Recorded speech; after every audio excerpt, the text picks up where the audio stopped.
Given the wet weather, the high rainfall, fields are wet, the ground has been compacted by heavy machinery running across it, as people try to harvest, by cattle, and plants are suffering.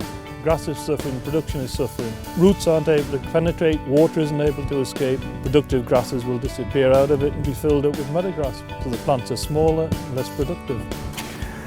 This is a field that's coming to the end of its life. The proportion of productive grasses in here is probably somewhere around 20%. One of the problems is the roots aren't penetrating despite the fact you've got standing water on the surface. 2 inches, 3 inches down, it's bone dry. As the sward declines, it will green over.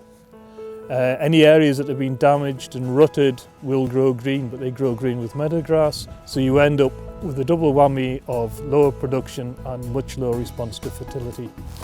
A productive sward is one that's more than 50% ryegrass or timothy, like this one.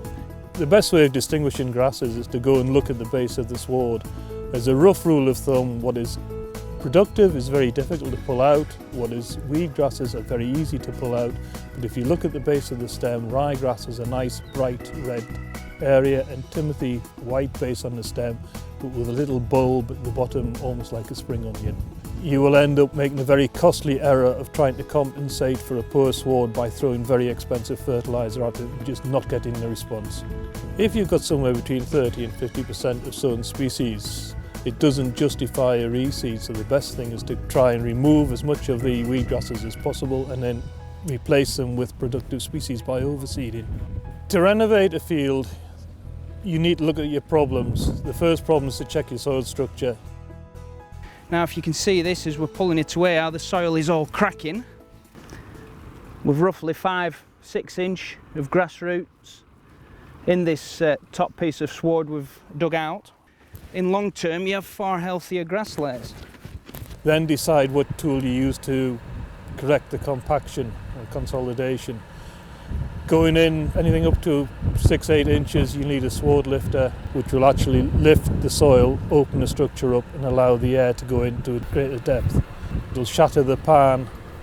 If it's only a shallow pan, something that's caused by sheep, it's in the top inch, inch and a half, then a slitter will work beautifully and just again open up the sward and allow the roots and the air to penetrate and create a healthy sward.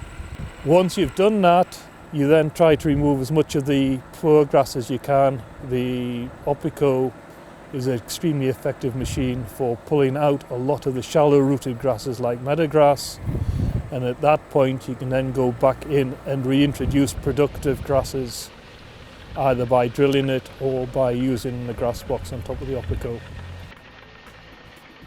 When you reseed, you use something that will establish rapidly and aggressively. A high proportion of tetraploid ryegrass will come away well.